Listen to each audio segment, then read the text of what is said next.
आदाब नाजरीन, इस्तकबाल है आप सभी का मुल्क की बात में। मैं हूं आपके साथ ज़ेबा अंजुम। खबरें शुरू करने से पहले एक नज़र सुर्खियों पर। यमन के हूती इजराइल अमेरिका पर पड़ रहे भारी। अमेरिका का चौथा वॉरशिप भी किया यमन ने तबाह। नए साल पर मोदी हुकूमत का बड़ा तोहफा, गरीबों को 2 करोड़ घर देने के लिए सर्वे किया शुरू। संभल पहुंचा समाजवादी पार्टी का डेलीगेशन, तशद्दुद मुतासरीन को सौंपे 5-5 लाख रुपए के चेक। मुरादाबाद में मुस्लिम इलाके में मिला 44 साल पुराना मंदिर के गर्भगृह से मिली खंडित मूर्तियां। संभल शाही जमा मस्जिद के सामने बनी पुलिस चौकी, भड़के असदुद्दीन ओवैसी, हुकूमत पर उठाए कई तरह के सवाल। तुगलकाबाद से आपके एमएलए सहीराम पहलवान का बड़ा बयान, पुजारी ग्रंथि सम्मान योजना पर रद्दे अमल का किया इजहार। सुचिर बालाजी की मौत का हुआ बड़ा खुलासा, बाथरूम में खून के धब्बे, अपार्टमेंट में हुई तोड़फोड़।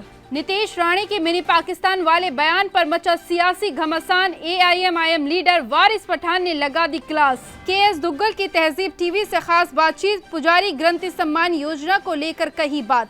इजराइल जो न सिर्फ जमीनी और हवाई कार्रवाइयों को अंजाम देकर जुल्म और जुर्म की हर सरहद को पार कर रहा है, बल्कि इसके साथ ही वो कैद किए गए फिलिस्तीनी लोगों को भी जाति का निशाना बना रहा है। उसका वक्त बहुत ही करीब है, क्योंकि एक के बाद एक रेजिस्टेंस के लड़ाकों ने जो उसे हराने की ठानी है, उससे उन्हें कोई नहीं रोक सकता। यमन के हूतियों ने अपने हमलों में तेजी करते हुए न सिर्फ इजराइल के बल्कि अमेरिका के भी छक्के छुड़ा दिए हैं। यमन के रेजिस्टेंस लड़ाकों ने इजराइल के सारे जुर्मों का बदला लेने की ठानते हुए उस पर जमकर हवाई हमले किए हैं। प्रेस टीवी की खबर के मुताबिक यमन के रेजिस्टेंस लड़ाकों ने गजा में फिलिस्तीनियों की हिमायत में और उनकी सरजमीन पर अमेरिकी ब्रिटिश तजावुजात के जवाब में कब्जे वाले इलाकों और साहिलों से दूर इजराइल और अमेरिका ठिकानों के खिलाफ कई ऑपरेशन की जिम्मेदारी ली है। यमन की फौजी तर्जुमान ब्रिगेडियर जनरल याया सारी ने मंगल को कहा कि यमनी मिसाइल इकाइयों ने बैन गुरियन इंटरनेशनल हवाई अड्डे को एक फिलिस्तीन 2 हाइपरसोनिक बैलिस्टिक मिसाइल के साथ निशाना बनाया। यमनी बलों ने एक जुल्फिकार बैलिस्टिक मिसाइल का इस्तेमाल करके कब्जे वाले अलकुदस के जुनूब में एक बिजली स्टेशन को भी निशाना बनाया और हमला किया, जिसमें कई कैजुअलिटीज हुई। इसके अलावा यमनी फौज की एक नौसेना बल, मिसाइल बल और ड्रोन यूनिट ने अमेरिका की नौसेना के USS Harry S Trueman worship के खिलाफ एक ऑपरेशन चलाया। याया सारी ने बताया कि इस हमले में बड़ी तादाद में कामिकेज ड्रोन और क्रूज मिसाइलों का इस्तेमाल किया गया है और यह हमला ऐसे वक्त में किया गया है जब अमेरिका फौज यमन के खिलाफ एक बड़ा हवाई हमला करने की तैयारी कर रही है। पिछले 10 दिनों में कम से कम 13 ऑपरेशनों ने गजा में फिलिस्तीनियों की हिमायत में इजरायली फौजी अड्डों को निशाना बनाया है। इजरायली फौजी अड्डों के साथ साथ अमेरिकी वॉरशिप को भी यमन के हूतियों ने निशाना बनाया, जिसके बाद न सिर्फ इजराइल की बल्कि अमेरिका की भी परेशानियां बढ़ गई, क्योंकि पिछले कुछ महीनों में यह चौथा वॉरशिप है जो यमन ने तबाह किया है। मरकजी हुकूमत न्यू ईयर गिफ्ट के तौर पर 2 करोड़ घरों का तोहफा लोगों को देने जा रही है। बताते चले कि मरकजी हुकूमत ने 2 करोड़ नए घर देने के लिए घर घर सर्वे शुरू करने का फैसला किया है। सर्वे का पूरा काम अगले 3 महीने तक चलेगा। 31 मार्च तक सर्वे पूरा करने के बाद इसे लेकर डिटेल प्लान बनाने की बात कही जा रही है। गरीब लोगों को घर देना बीजेपी के लोकसभा 2024 के बड़े इंतखाबी वादों में से एक वादा है। मरकजी हुकूमत ने इस स्कीम को धरातल पर उतारने के लिए रियासतों और यूनियन टेरिटरीज से राब्ता किया है। रियासतों को भेजे गए खत में कहा गया है कि यह फैसला लिया गया है कि एलिजिबल खानदानों की पहचान के लिए आवास प्लस 2024 ऐप का इस्तेमाल करके सर्वे शुरू किया जाए। ये दरख्वास्त की गई है कि अपनी रियासत और यूनियन टेरिटरीज को हिदायत दी जाए कि वे तर्जी बुनियादियों पर घर घर सर्वे शुरू करें और इस बात को यकीनी बनाएं कि यह काम अगले 3 महीनों में 31 मार्च 2024 तक मुकम्मल हो जाए। कोई भी एलिजिबल परिवार छूटना नहीं चाहिए। उत्तर प्रदेश के संभल में जामा मस्जिद के सर्वे के दौरान भड़के 24 नवंबर को तशद्दुद में मारे गए 5 लोगों के घर वालों से मिलने समाजवादी पार्टी का डेलीगेशन बीते रोज संभल पहुंचा।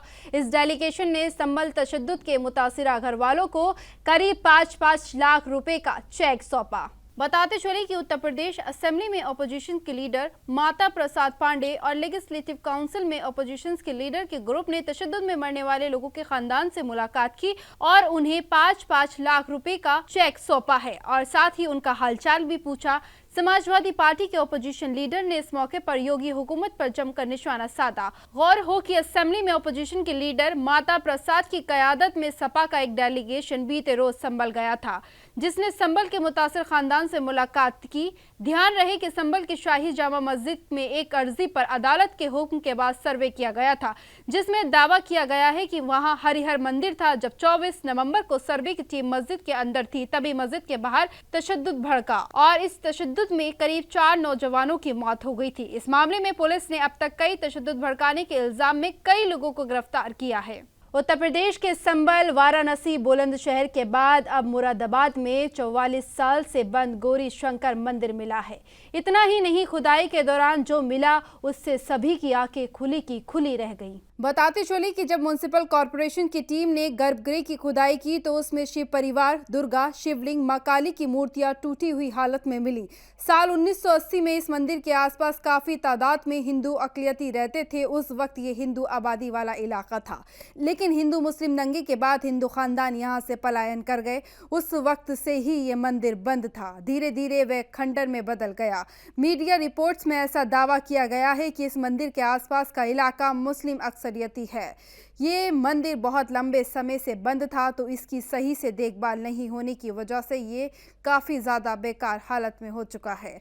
मंदिर को म्युनिसिपल कॉरपोरेशन और पुलिस इंतजामिया की टीम की मौजूदगी में खोला गया और अंदर की सफाई भी की गई। इस मंदिर के अंदर जो मूर्तियां मिली हैं उनमें शिवलिंग, नंदी, गणेश, कार्तिकेय और हनुमान की खंडित मूर्तियां शामिल हैं। बताते चले कि पुजारी के पोते ने डीएम को खत लिखा था। उन्होंने इस खत में बताया कि खानदान दौलत बाग यानी कि झब्बू के नाले के पास में रहता था। आसपास हिंदू आबादी थी और खेत खलियान भी थे। संभल में शाही जामा मस्जिद के सामने खाली पड़ी जमीन पर पुलिस चौकी बनाने का काम तेजी से चल रहा है। 27 दिसंबर को जगह चुनकर सर्वे का काम पूरा कर लिया गया और 28 दिसंबर को भूमि पूजन किया गया।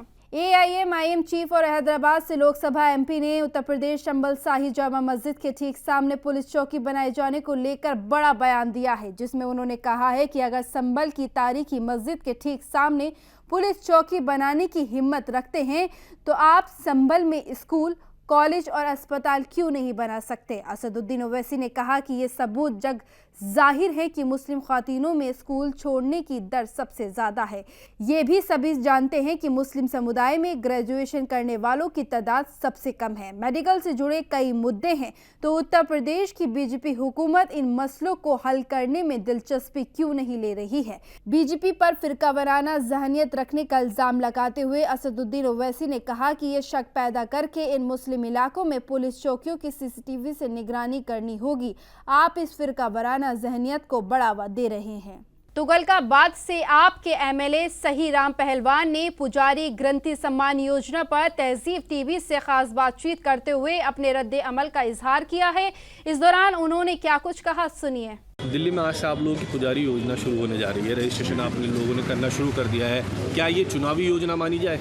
नहीं, ये चुनावी योजना नहीं है। ये लोगों का सम्मान देना चाहिए, पुजारियों को भी, ग्रंथियों को भी, मौलानाओं को भी, जो उसके हकदार हैं। देखिए, वो लोग जनता के ऊपर डिपेंड करते हैं, ये तो इनको भी सम्मान मिलना चाहिए। इनको भी परिवार है, इनका भी, ठीक है, ग्रंथी है उनका भी परिवार है, जो पुजारी है उनका भी परिवार है, जो मस्जिदों में है उनका भी परिवार है। वो खाली जनता के ऊपर डिपेंड करते हैं, इसलिए सरकार की योजना है, बहुत अच्छी योजना है। भारतीय निषाद के अमेरिका AI रिसर्चर सुचिर बालाजी की मौत का मामला इस वक्त सुर्खियों में बना हुआ है।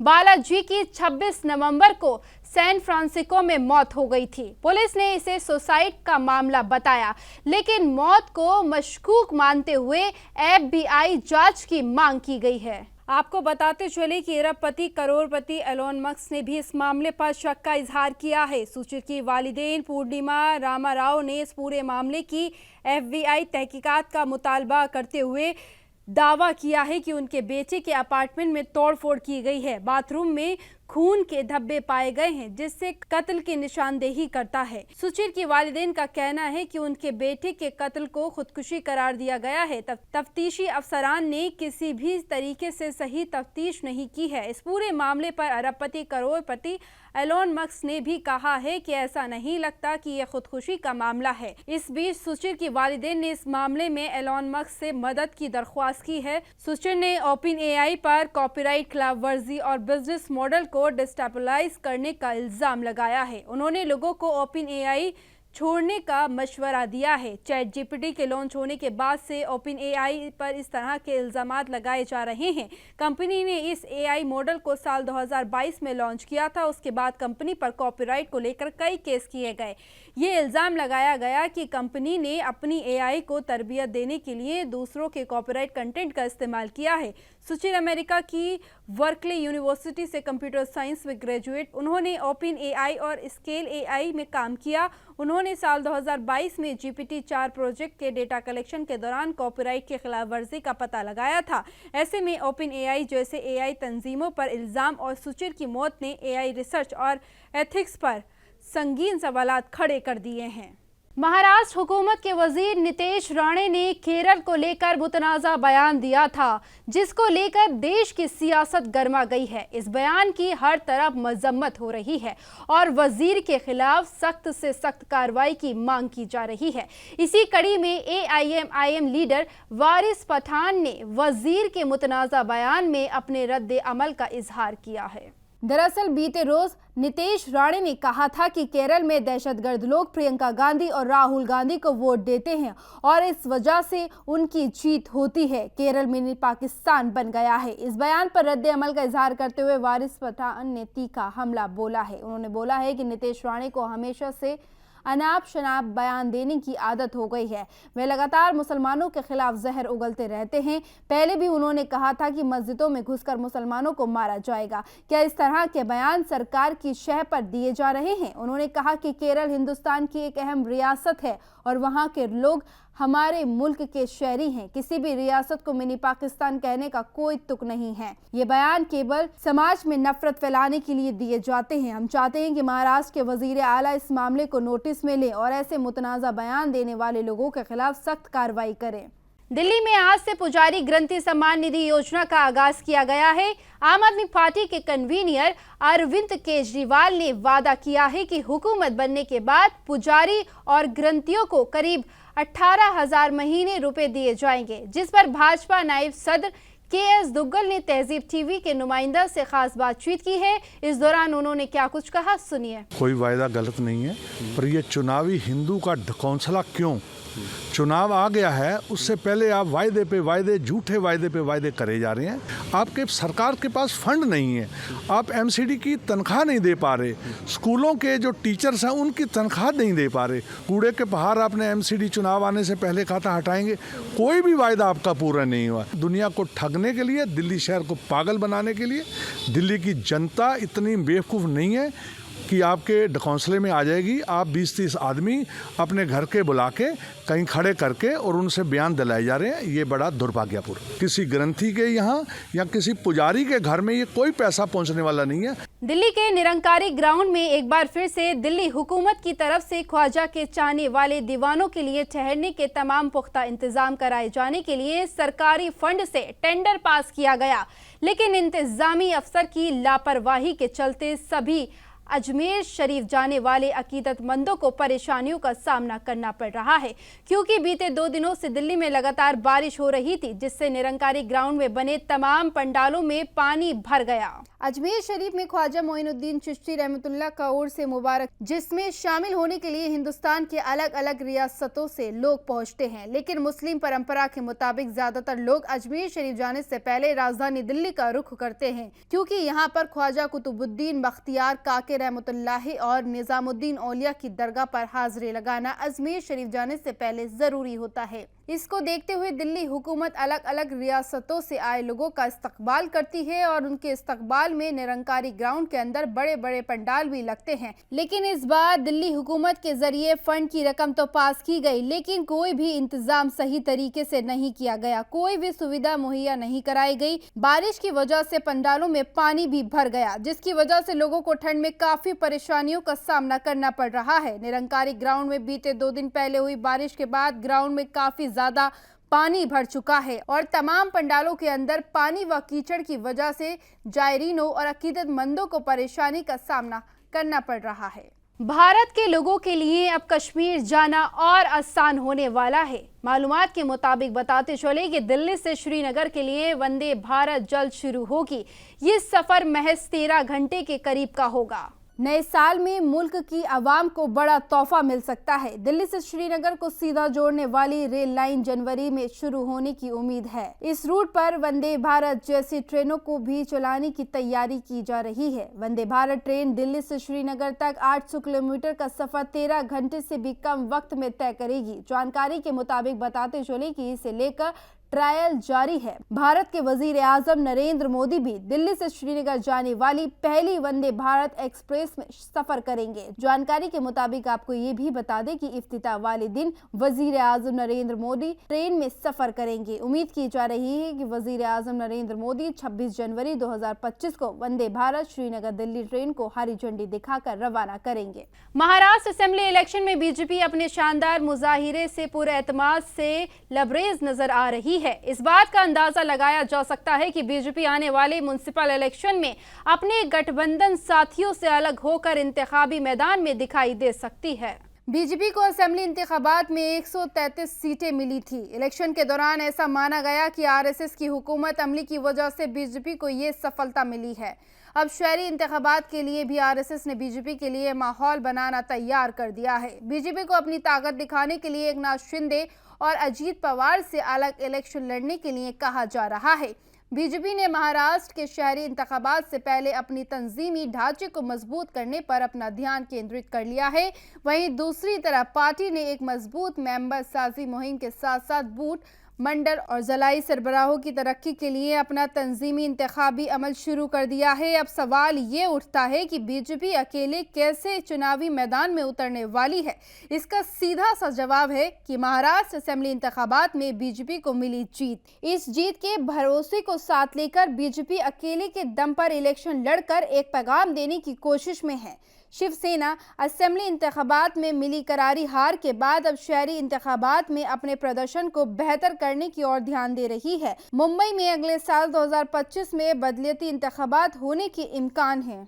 दिल्ली के शाहीन बाग से एक आदमी 4 दिन से लापता है। घर वालों का रो रो कर बुरा हाल है। घर वालों का कहना है कि 3 दिन पहले इन्होंने पुलिस में भी रिपोर्ट दर्ज कराई थी, लेकिन अभी तक पुलिस उसको ढूंढ नहीं पाई है।